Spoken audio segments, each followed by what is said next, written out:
What is going on, guys? Jack here, and welcome to episode 47 of the Rise to Glory here at Gibraltar Apex. And today I have for you guys the opening Europa League game in Group E against Celta Vigo. A massive game for us. There has been one game that's been a competitive match since the last episode. It was in the Pepe Reyes Cup. Of course, if you missed last episode, you missed an absolute thriller. It was against Malmo to qualify for the Europa League. Definitely one of the more memorable games so far, I guess, in our time here at the Apex. Anyway, as you guys can see here in the Pepe Reyes Cup, we won 8-0. Perhaps a sign of things to come. College Europa finishing second in the Primera Division last year. They were put to the sword by us 8-0. I didn't really cover the league too much last year and how it finished, so just so you guys can have a look. College Europa finished second on 38 points, with Glasses finishing on 36 points.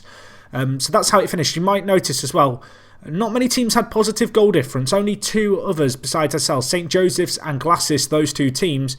And the other thing you might notice as well, we had more than double the points of the team in second because of just the way the results went, teams drawing against one another. And just a reminder, we lost against Glasses. I want to get revenge against them. I don't know when we play them, but that might be a game we live com sometime later on in the season. Of course, Europa League going to be our main focus in terms of the live commentaries to begin with.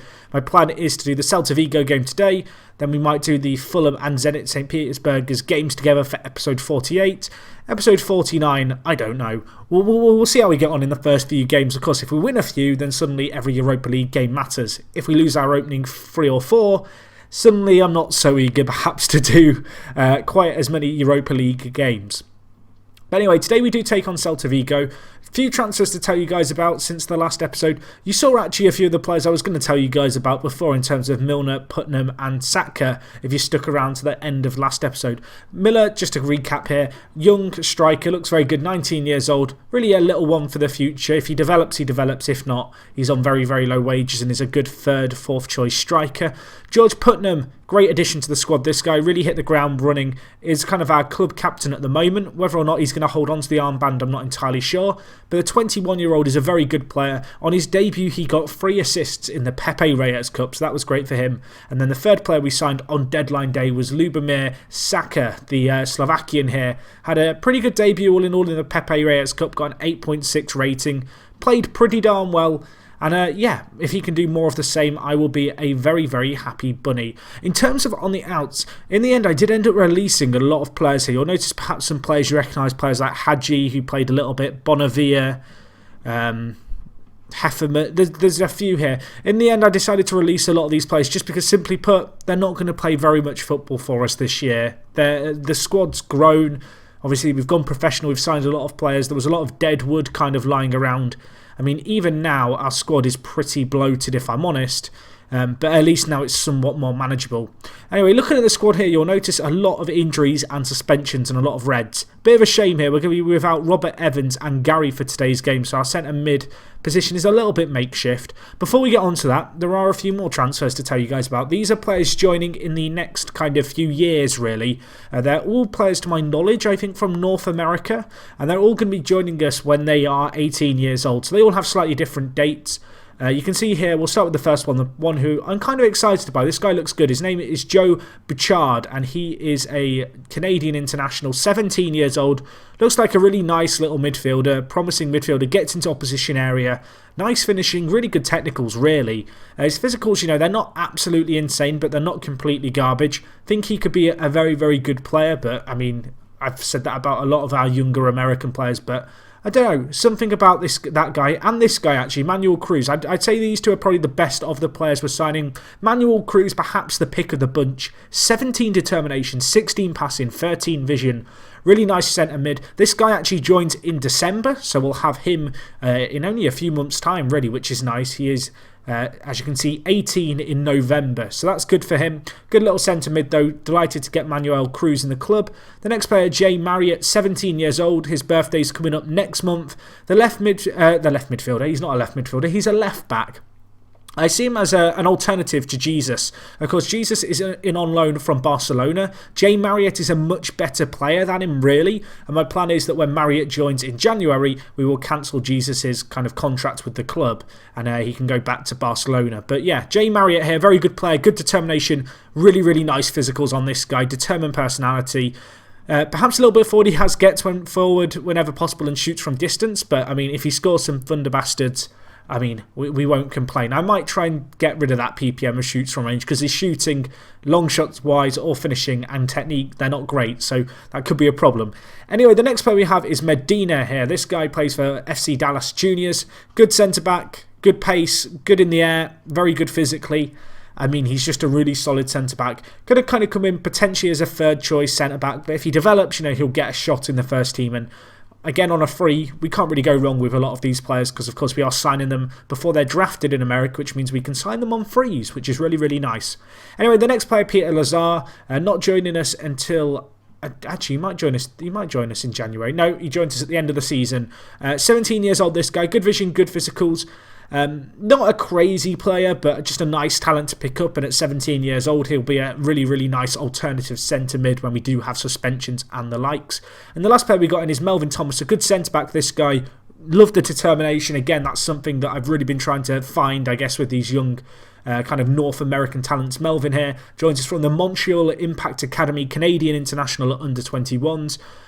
He's playing a lot of football. He's not necessarily playing well, but he looks like the kind of player who can improve a little bit, and to get him in on a free, he's going to be a really, really nice centre-back addition and really just add some strength to the squad. So all in all, with those signings that are coming in, it's going to leave us in quite a nice position when really we'll have a pretty stacked bench as well as kind of a really strong starting 11. One issue I am noticing at the moment is whilst our starting 11, as you can see, is really, really strong, anything beyond that, we start having quite a few problems with injuries and, just not having adequate replacements. So the players we've got in, they're coming in a range of positions, and I think they're going to help us a lot, particularly if we get injuries, if we need to rotate the side. And all in all, pretty happy to get them in the club. For today's game, I've already talked about the players missing, but just to give you a little rundown of the starting 11, we have Romero in goal, Jesus, the Barcelona left back there. We then have Holmes, who of course joined us from, I think it was Rapids Academy, the Gibraltarian, a few years ago now. He had a great season last year. Here at his second year in the club. Not our first choice centre-back, but he comes in today due to injuries and kind of having to shuffle around the squad with the suspensions we have. Alongside him, Satka, who we've already talked about. Right back, Putnam, had a great debut, kind of our makeshift captain at the moment. Left mid, Angeles, had a bit of a nightmare start to the club really when he got sent off on his debut. Since then, he's bounced back pretty well, was vital for us kind of getting through into this kind of stage in the competition. So good to have him in this club. Anyway, in the midfield, due to the injuries and stuff we've moved Jeremy Braun even. This guy is a player I'm actually training to play right back, potentially could be a right back in the future, but he's a very well-rounded kind of centre mid, quite versatile. He's going to be mostly on the bench for us, I think, but today he comes into the side and he has a chance to kind of show what he's made of. In advanced playmaker, we actually have Danny Evans, and I want to swap these two guys around. I don't know why I've got Evans there. Evans is meant to be in the defensive midfielder role.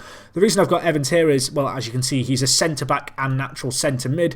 Very, very good defensively. Want to have him in the kind of squad as a rock in the midfield. He's kind of moved up the pitch in order to kind of make sure we're at our best with the injuries we have. On the right wing, we have Gimo Lorenko II, the Mozambican. Had a fantastic game against Malmo. I want to see more of that from him today. 19 teamwork, great team player. Has the best corner taking in the club as well. It's nice that we actually have some set-piece specialists now. So Lorenko, our corner taker. And then we have Juanma here. And I'm going to nickname this guy Juanma. And the reason I'm going to nickname him Juanma, I'll get there eventually, is because Alguacil or Alguacil, it doesn't run off the tongue. Juanma, that sounds like a Brazilian player to have in your squad potentially. So he's now called Juanma. Just so you know, you've seen that here. But he is our free kick taker, really good free kick taker. Technique lets him down just a little bit, but with the exception of that, hopefully he can bang in some goals for us there. And then up front we have Kuka, or Kukuka is for some reason how I've sometimes been said his name. It is Kuka. There's only one U and two, there's three C's. I can't count. Ian here, though, good player, has a little bit of potential. Whether or not he'll reach it, remains to be seen. If we look, he's close to playing at his full potential. A little bit inconsistent, but he's only here on a 2-year deal. I see him as kind of a temporary solution, really, to the striker area. But he's a good player, and alongside Juanma, he makes up a pretty pacey strike force. You'll notice today we are playing on counter. As I mentioned, we're taking on Celta Vigo. And when I saw Celta Vigo come up in the draw, I'll be honest, I kind of thought, well, things could be worse. And then we glanced at them, and I glanced at them without looking over here, and I went, oh, they're only 7th in Liga BBVA. You know, they've probably fluked in, you know, scraped in. I didn't actually look at their squad. They've got Mario Götze as a key player. How on earth they've managed to pull off this transfer, I don't know. But he's a very good player for them. Last year had a standout year. This year's been a little bit sluggish. If we just have a look through the Celta Vigo squad real quick, I'm going to just use quick flicks to flick through the players. But they've got some good players. They've got Toreav here, who is actually a player I looked to get. And he must have joined them on a free. Indeed, he did. Unfortunately for us, he didn't want to join us. This guy, he's an Uzbekistan centre-back. Very good centre-back as well. So a player to keep an eye out on potentially today. But if we just have a quick flick through their team, you start to get an idea. They're a strong team. They are better than I thought they were going to be. I'm going to be honest. They've got Iago Aspas, aged 34. They've got Jordan Ayew. They've got some nice regens in as well. So they're not going to be a pushover team. In fact, they could be one of the strongest teams in the group, to be honest. Yeah, terrifying players. We're just going to do our best here. I feel like we did quite well last year in the Europa League. We didn't get thumped in any games. And that's kind of what I'm hoping for here today. Anyway, looking at the Celta Vigo side, predicted to play a 4-2-3-1. I've just remembered we're playing in Europe, Jack, so you can have a few more players on the bench than you had previously. So we will add some names there. And yeah, this is the team we're going to go with. We've run through the starting 11, obviously. Lots of new players. They're still kind of, I guess, feeling each other out, you know, getting used to playing alongside one another. And also, of course, learning our tactical system. But at the same time, I feel like we're a good team now. I feel like it's a little bit of a shame, I guess, in some ways, that the core of the team has really changed over this summer. I kind of knew that was going to be the case. One thing that really is different about this save compared to my previous Gibraltar save is in my previous Gibraltar save there was actually a league rule whereby you could only have 3 foreign players registered, and so it kind of forced me over a number of years to slowly add players to the squad, whereas with us going professional and not having that limit, I kind of just want to get the best team we can off the bat. You know, I want to progress this save. I don't really want to slow down unnecessarily. So we've kind of gone out there and bought a lot of players, but I think it's been worth it. He says, as you can see, Dryder Matos with the goal there, his 2nd goal of the year. Not the best start to the game for us here. Celta Vigo getting off to a flyer. I need to turn on goal highlights. They might have another chance here. They have scored again. It's Jurassic this time. Oh no, it's not. It's Florin Adone. The reason I've got the replays turned off is because during the 8-0 game that we played just not that long ago in the Pepe Raiders Cup, I got a little bit bored of watching goals. I mean, I might turn them off here, the way things are going already. 15 minutes in, Celta Vigo, 4 shots, 2 goals. I said last year that we didn't get pushed around, we didn't get bullied much. We're getting bullied at the moment. Celta Vigo are coming for our lunch money, although to be fair, we've held off them for a while. Unfortunately, because of our kit colours, I really can't see how far this bar's moving across. I play with quite high brightness on my monitor, so it's just 2 whites essentially. But, I mean, it's only 2-0. I mean, it's only 2-0. I'm going to tell the players they've been unlucky. They absolutely love it, as always. Actually, looking at the stats, Celta Vigo, they've not been incredible this game. They've not completely, you know, bullied us around the pitch. We've actually put up reasonable kind of resistance, I guess you could argue. Be interesting to see if they continue to go on the attack here. I mean, we're 60 minutes in. It's still only 2-0. Part of me wants to go on attacking to try and get a goal. And I think that's actually what we're going to do. We're going to go on attacking. I might make some subs come like the 75th minute. But at the moment, the players are playing quite well.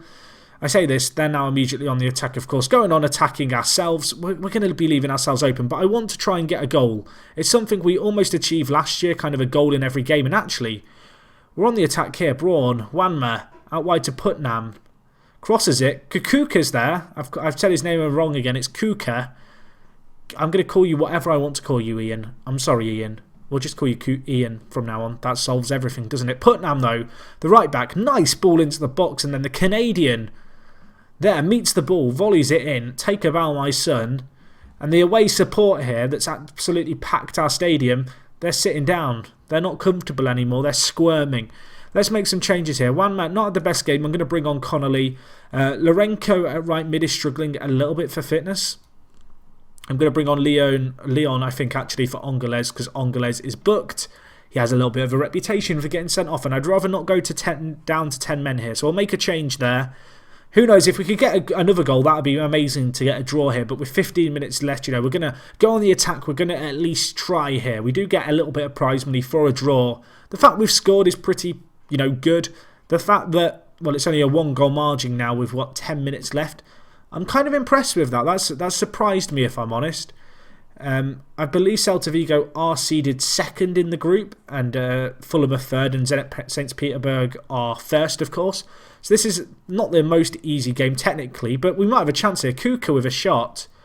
That was a clear-cut chance. It's been saved away, and you'd have to say, looking at the stats this half, we've stepped things up. We really have stepped things up. Celta Vigo, they've not been that great. I don't know if that's a compliment to us in terms of we've been playing really well, or Celta Vigo have just had a bad day at the office.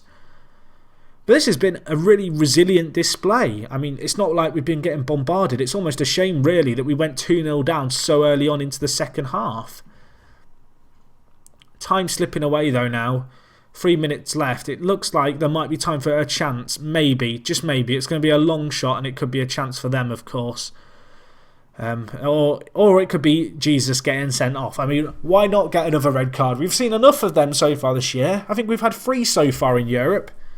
Don't think we'd had that many previously in any of the kind of live comms in total before this year. But anyway, Glenn Gilbert, get on the pitch. Why can I not? I want to sub Glenn on. Let me bring Glenn on. Hashtag justice for Glenn. Right, we have 1 striker. I mean, we scored against Malmo with 1 striker, so it can work. Unfortunately for us, we have 10 seconds to score. Probably not going to happen here, although Satka, nice tackle, my son. But yeah, that's going to be all she wrote for this game, I do believe. Goetze dribbles the ball out of play. It's going to finish 2-1 here to Celta Vigo, but to be honest, that was a pretty good performance, and I cannot complain one little bit. Great team play. Only lost 2-1. The stats were really, really 50-50. Looking at it, Zenit St. Petersburg beat Fulham 3-2, so they were a little bit fortunate there. Fulham put up some stiff opposition.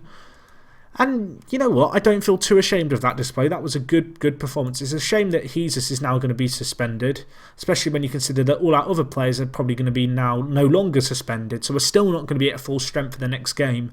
That is going to be against Fulham. I'm going to join you guys for that game. That's definitely a winnable one. But yeah, that's all from me, I think, for this episode. If you have enjoyed, as always, guys, please do smash the like button. I do greatly appreciate it. If you've got any comments, leave them down below. And other than that, it is me, Jack.